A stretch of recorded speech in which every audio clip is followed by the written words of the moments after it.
welcome to a new episode of The Ramp. Today we are super excited because we have Ina from Strawberry with us. Welcome to The Ramp. Thank you. Good. Ina, you've been head of people at Oda. You're now people director in Norway and Denmark for Strawberry. You have a lot of experience, and especially Oda is something that we really want to tap into.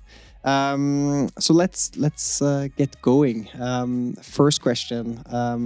You were part of that blitz scaling phase over at Oda. So take us a bit through that phase and how it felt like coming from a people perspective. Blitz scaling is basically when you just ramp up a company in size really, really quickly with the intent of taking market share, basically. And this followed some backstory then, as I signed with Oda, then Kolonial, to just sort of slowly and steadily build the talent acquisition team in a nice pace and professionalize it. But between the time I signed and the time I started, they secured quite a big funding. Was this the Sequoia round in a way? No, a SoftBank and SoftBank, Process. Yeah. SoftBank, I think, is maybe the most famous because they did the WeWork. Yeah. The famous WeWork. Yes. So that was then. And so, in the background then, when I was just sort of patiently waiting to start, they were, making the plans to change the name. And ramping up quite quickly and also establishing 2 new markets. So by the time I started, the first week we changed names. So I was a part of Kolonial for a whole of 3 days, I think.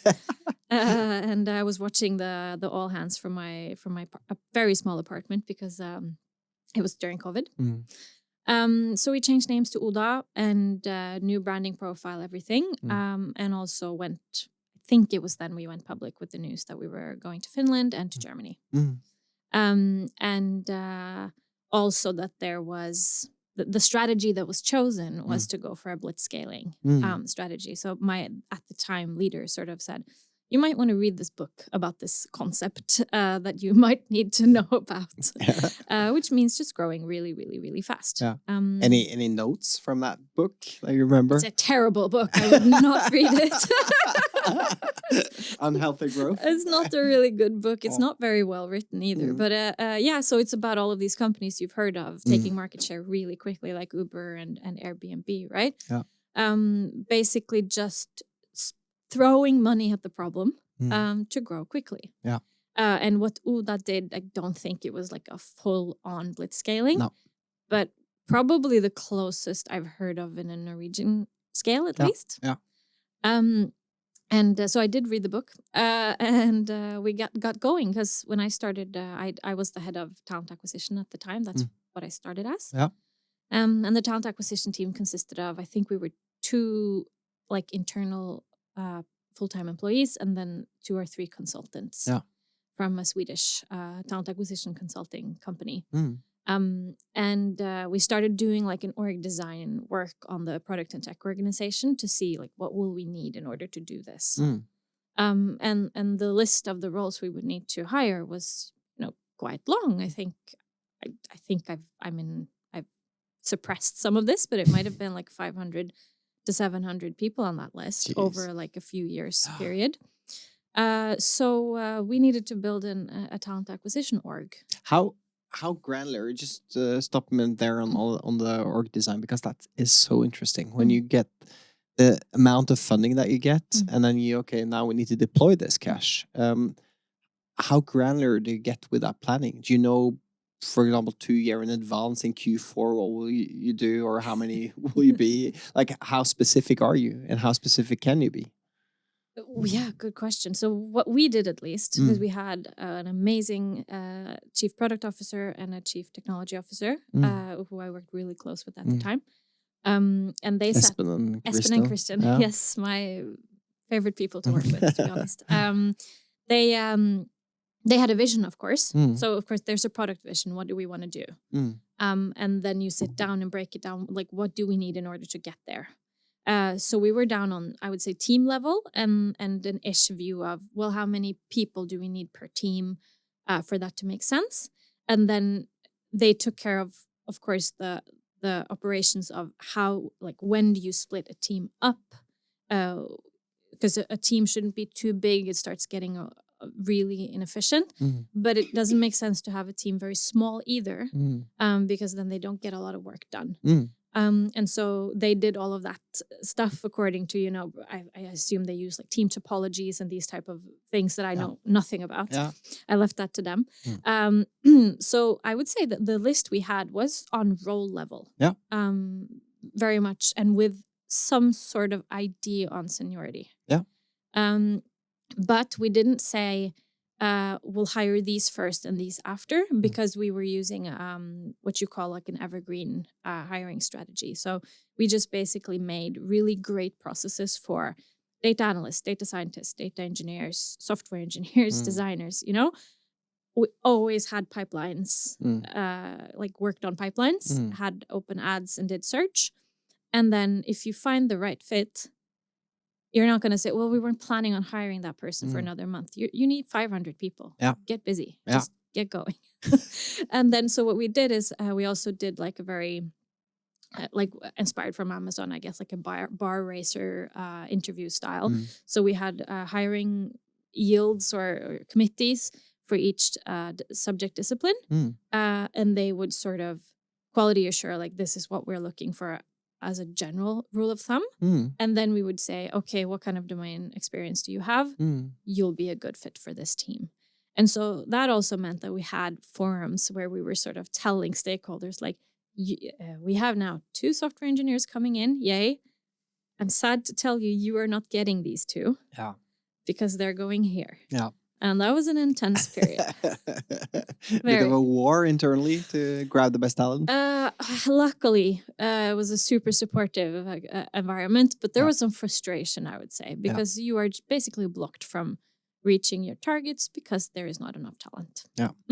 Did you, with that sort of evergreen hiring strategy and not necessarily bringing in like the balancing the senior and junior ratios, were you at any point in time in a situation where you didn't have enough mid-management, where you had too many juniors, the ratio was off?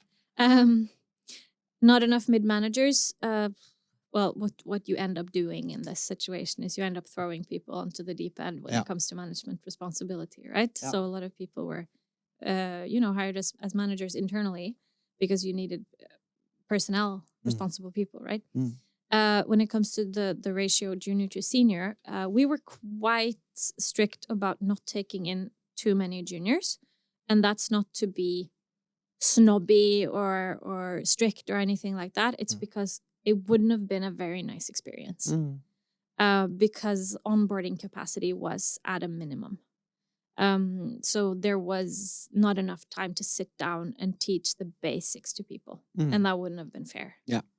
Makes sense. Basically. Makes sense. With that hiring roadmap, I assume you got a bit stressed out with the capacity that you had available. So how did you allocate the roles to the team? How did you set the targets? Which metrics did you operate with? So first and foremost, when it comes to team distribution and capacity, we were hiring talent acquisition partners at full speed, of course, but we were also utilizing consultants and agencies. So it was a good mix. But there was a period there where we definitely didn't have enough people.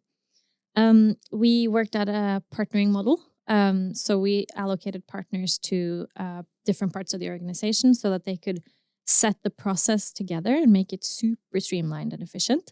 And so that they could work with pipelining for 1 or 2 disciplines. And that worked really well. So the stakeholders always knew who to turn to.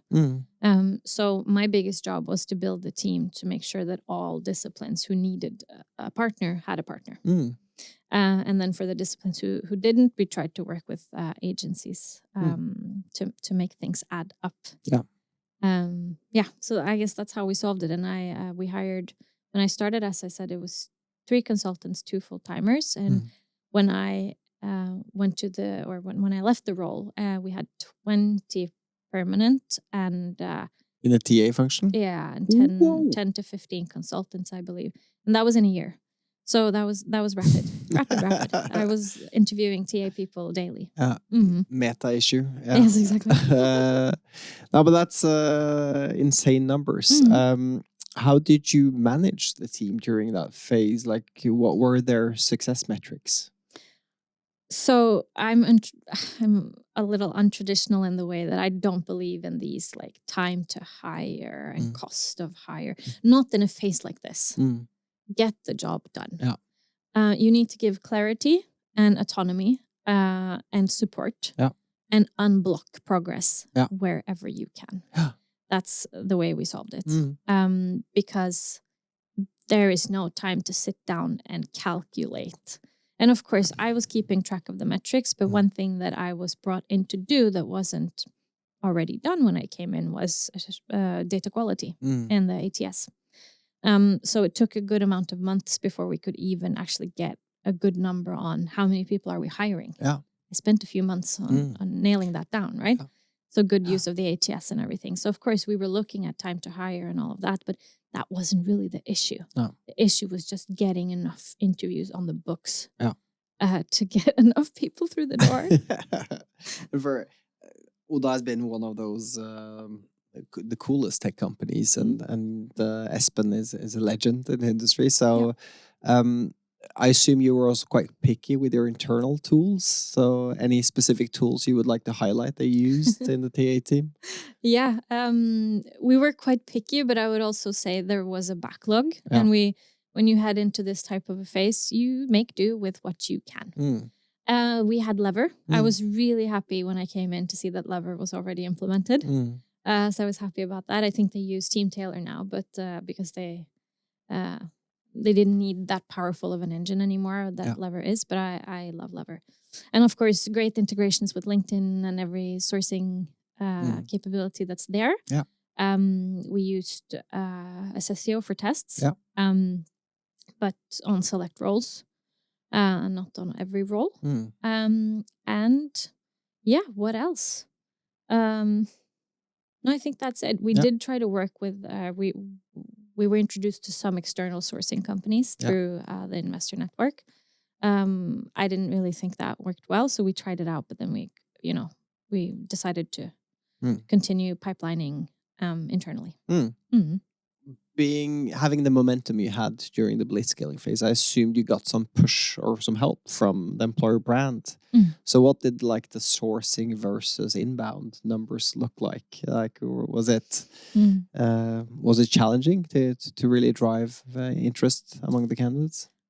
I don't think the TA team there know how lucky they were and how much sourcing they should have been doing. Yeah. But they were pulled by the brand to such a large extent. Yeah. Because so many of the tech people who wanted to work in like a hardcore tech scale up, they gravitated towards Oda at the time. The internal engagement and commitment was also so high that people were referencing and they could, with pride and, with confidence say, you should work here. Yeah. So a lot came in through that way. But what was also quite cool is for every tech person, or a lot of tech people who were moving to Norway for love or whatever it might be, they applied with Oda first. Yeah. But it came to a point as well where we couldn't really feed the need in Norway. So we did open a talent hub in Berlin. Yeah. And we also did some mobility where we actually moved people to Norway. To work for us. Yeah. So, but employer branding, we built that team towards the end of my tenure in that role. So up until that point, we hadn't really done much. Like, I mean, Espen and Christian were great at writing Medium articles and, posting on LinkedIn and all of that, but nothing super structured. No. The biggest problem that I see companies are facing during this blitzscaling phase is ensuring that you keep the hiring bar high. Volume and speed and quality and thoroughness is often quite opposite. So how do you balance? Did you succeed with that? And how did you balance that? I think for the most part, we succeeded with that. I think people who say that they don't make any wrong hires are lying to themselves because you can't ensure that. So we probably did.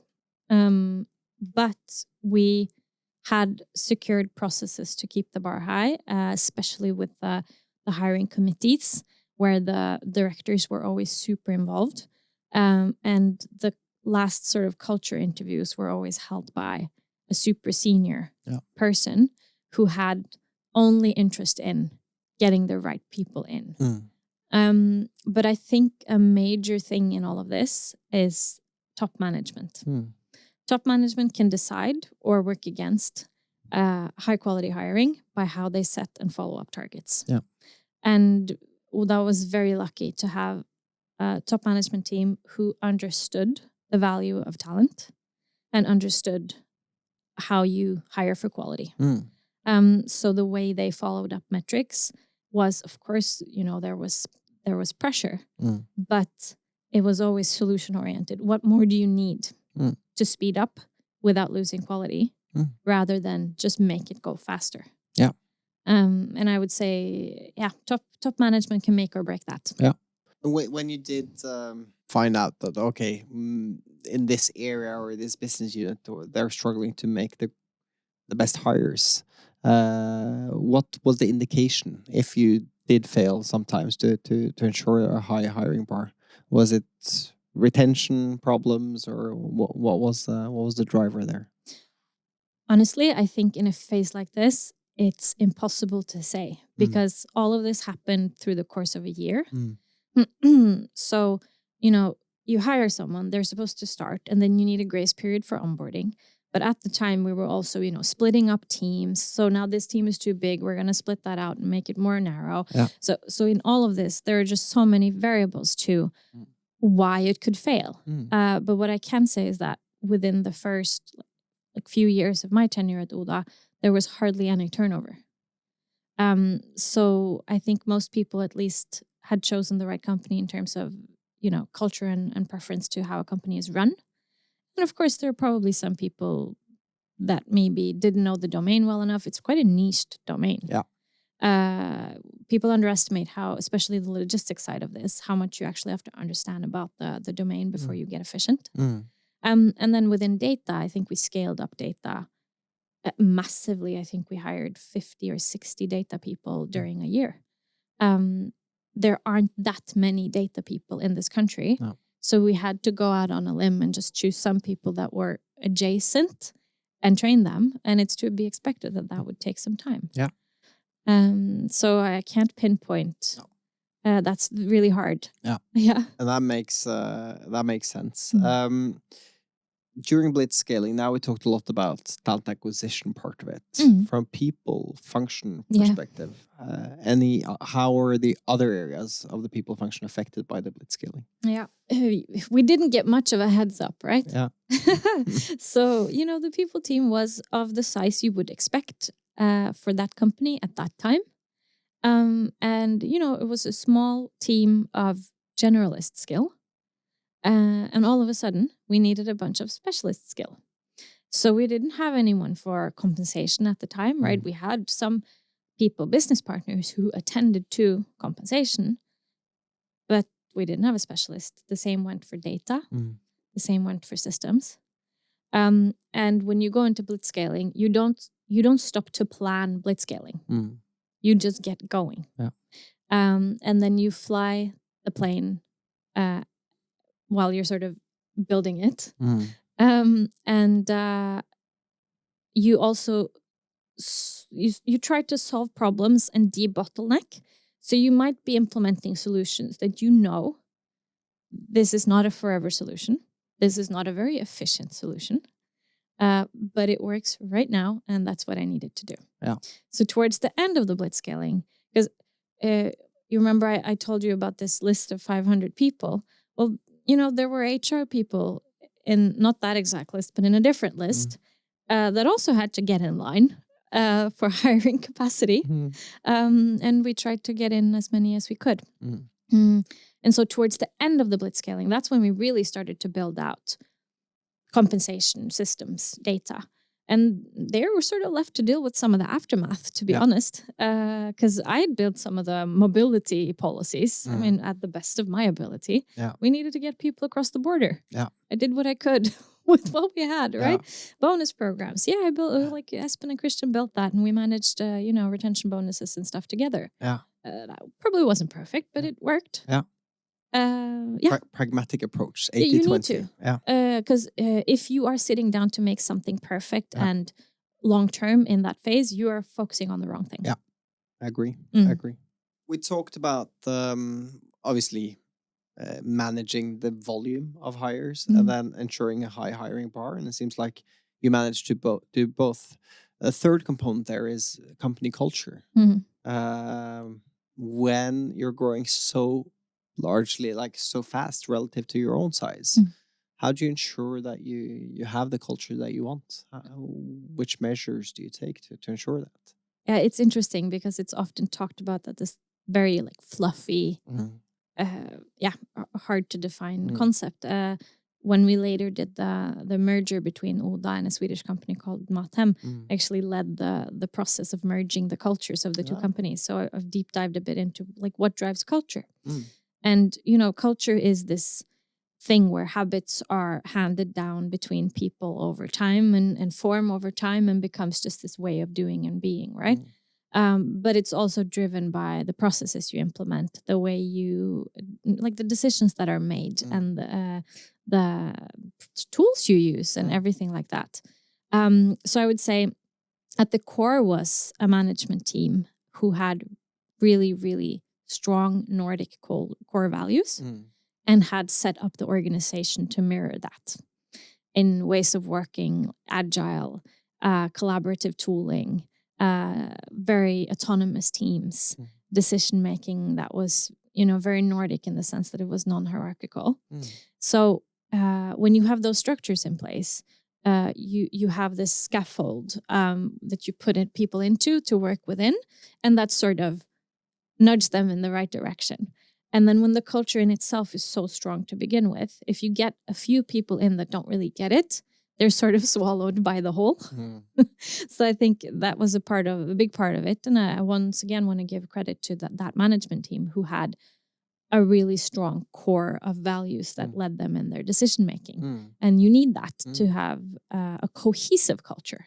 Because you can always have what do you want to call a good or a bad culture, but you can always have a good culture on the ground, so to speak. But then you have a management team that's sort of working against that. And then you have, polar opposites forming. But here it felt very cohesive. So that was very good. So I think the really vulnerable thing is for management hires. When you hire people into management positions where you have a strong say in the core values we make decisions on, tooling, ways of working, ways of deciding, that can really make or break a culture, I think.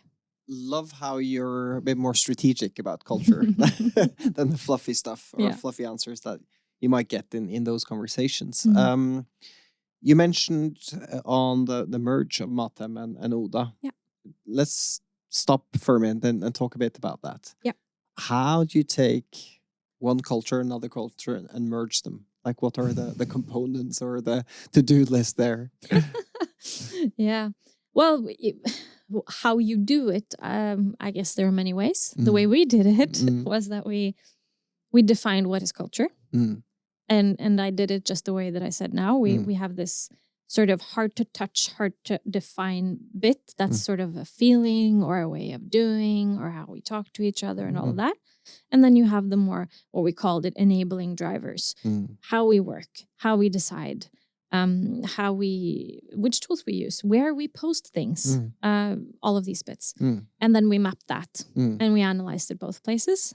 And then we also tried to identify what are some hard battles that could be tricky. Do you try to go for 50-50 in a way, or do you go for like the most beneficial for the business? Like, how do you... My point is, I don't think you can decide. No. You can only influence. And so that's what we did. But there was a reason in that merger why the Oda platform was chosen. A lot of the Oda tools were chosen. The Oda technology was chosen because it was believed that the Oda product was the most efficient in, the whole of the world. And that's also why Oda and Mathem merged, because there was a belief that implementing that platform would be a huge benefit to that company. And the culture goes hand in hand with that product. Because, for instance, the logistics part of the operation that sit there and develop logistics solutions for the operation side of things, well, they deploy new changes, daily. Okay, so then you have to work agile. And you have to have closeness between the operation and the tech. Because if not, you're going to be releasing updates into nothing, and people are going to be confused. So naturally, a lot of the ways of doing things from Oda was implemented. Yeah. Makes sense. And there's obviously been a lot of controversy over the merge and the also decision to go to Finland and to Germany. But let's I think that's for a different podcast. With a different person, maybe. Maybe that takes us a bit to the more tougher times of Oda. So then you went through the blitzscaling phase, and then came more rainy days. Yeah. So when did you understand that, okay, now we're struggling, and how did that affect the organization? Good background for this is that Oda is, to my knowledge still, but was at least at that time, reliant on investor funding in order to sustain as a business, because the technology platform needed to do what Oda does is a big investment, and you need money to develop it to its potential. And the sale of groceries in one country was, at that time at least, not able to pay the bill for that. And that's why also Oda decided to go into several markets. But from what I've understood from the people who understand a lot more from finance than I do,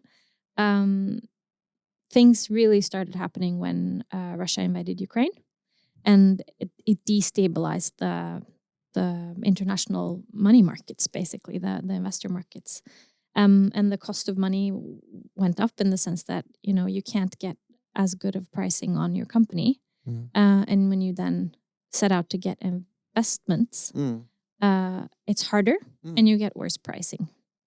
And that affects your growth strategy, because you need money to grow, and now you don't have as much money.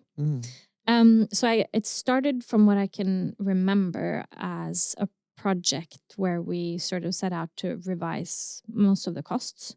You can save a lot on reducing amount of tools that do the same thing, reducing license cost here and there. But there was also a hiring freeze set in place. And that's, of course, in hindsight, often the first sign, right? And you're obligated as a company as well to explore every possible option before you decide to let go of people. So that was the first sign. And then from what I can remember, we also paused sort of growth in Finland and Germany, and we said, okay, we're going to try to succeed with what we have at the moment. So those were the first signs. And then a few months after that, I believe the first downsizing was announced. How was that announced, and behind the scenes?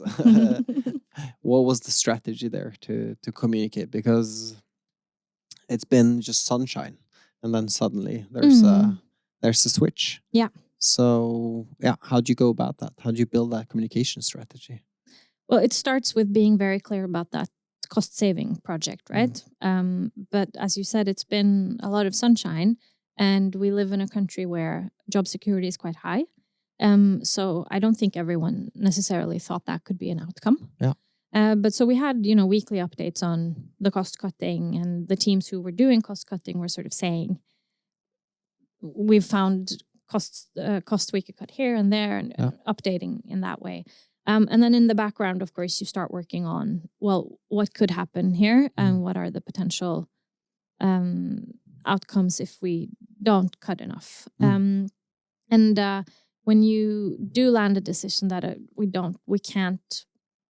we can no longer securely employ this amount of people, there are a bunch of legal steps you have to take, right? So you have to have a board approval to proceed. And then you have to have information meetings as following the law. You have to report into the government that you're planning to to let go of people, and then you have to follow the legal process that follows, right? I would say Oda, in that process, we over what do you call it? We did more communication than we needed to. Yeah. So there was an all hands with information, as you're supposed to. Prior to that, we've of course informed unions and employer representatives and did the legally required steps with that, and also asked their advice on how does this communication feel, any input, and also ask them if they could be a part of the process, being available to employees, etc. And then we went live with a timeline and what could be expected, and then we did the legally required process with weekly updates in all hands meetings. If there were questions that were recurring from many people, we would organize maybe deep dives on a certain topic. We, of course, offered psychologists for those who felt like they needed that. We did small things like, or maybe not small to the individual, making sure that they, in these meetings you have when you're potentially affected, that you met someone that you at least knew from before. All of these small and big things. Yeah. Yeah. And from an HR point of view, I assume you played a key part in supporting the managers in those tough conversations? Yes. So that was your role in it, and facilitating for a smooth process, basically? For the first one, because we've done two big ones, right? For the first one, I led the assessment part of it. Yeah. Because you choose some evaluation criteria, and then you evaluate everyone towards those criteria. Yeah. And then you make a holistic decision on who is placed in a role. And there's a lot of tools and scripts and everything in the background to make that flow for so many people. Yeah. So I led sort of that process, where we also brought in a lot of the people team, trained them on how to do this.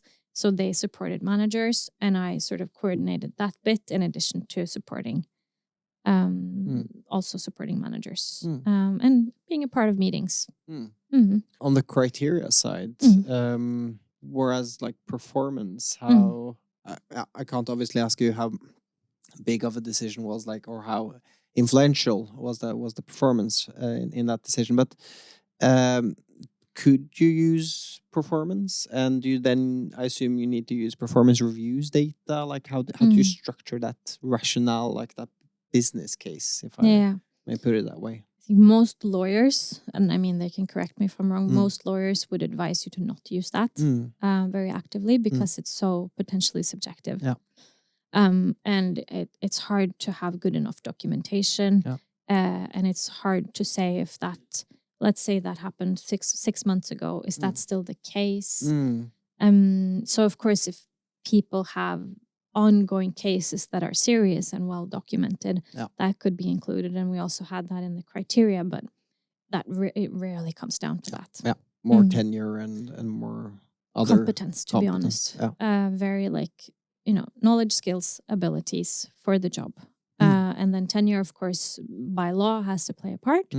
But in some, if you have it agreed in a tariff agreement, that could be the main criteria, but that wasn't the case in Oda. But then also what you have called social conditions, which is also by law something you have to do. Asking people, how will a termination affect you personally? And that should also be taken into consideration. Makes sense.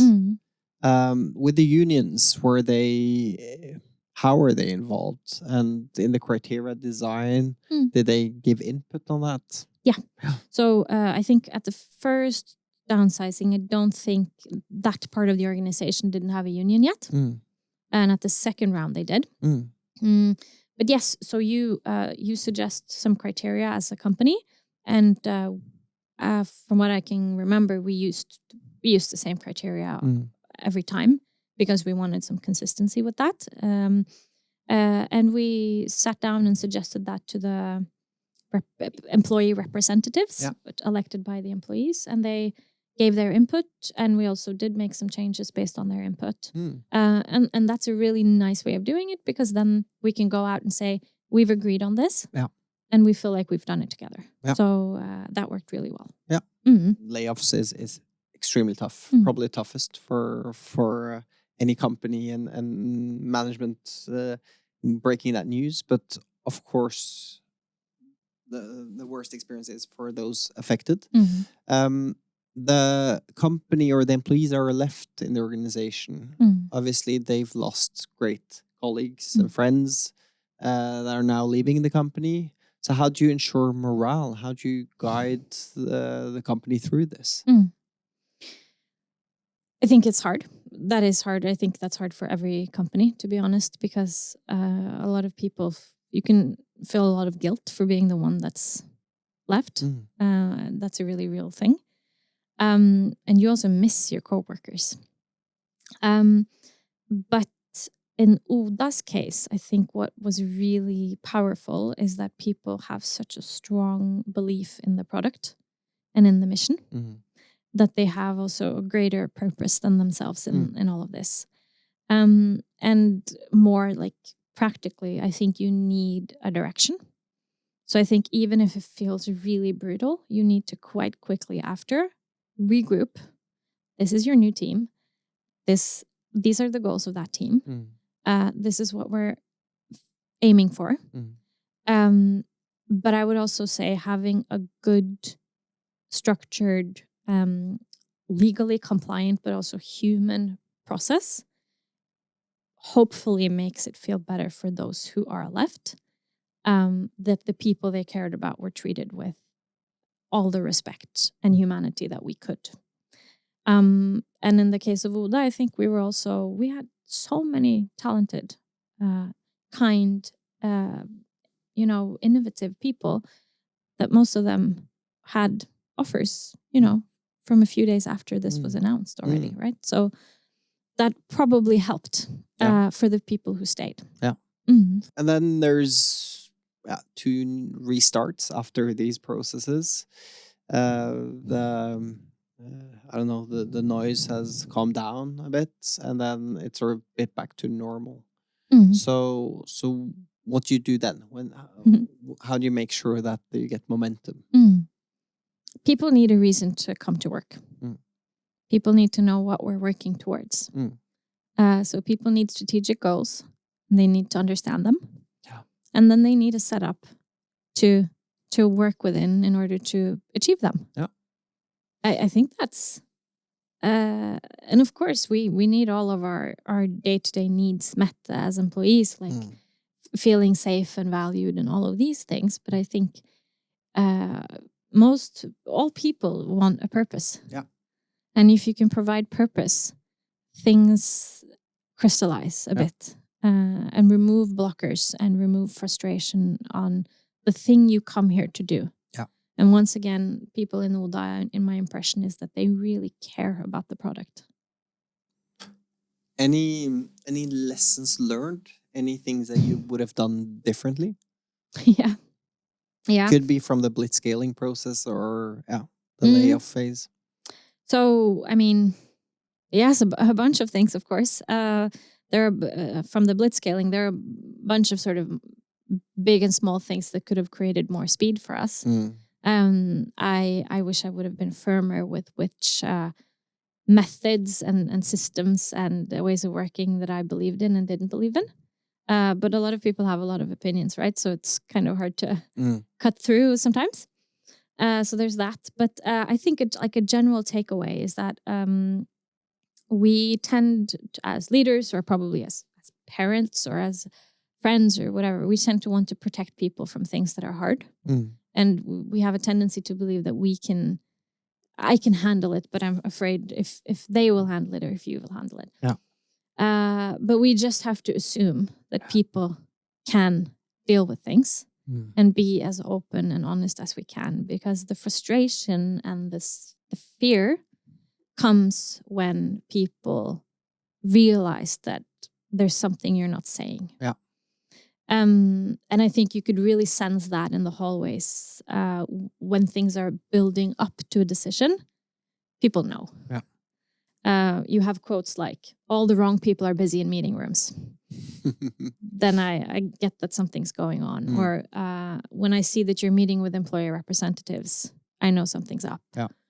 Or a person came over to me in the hallway and said, I always look to your face, Ina, to see if something good or bad is going on. Yeah. And I think a lot of leaders You're not don't. a poker player then.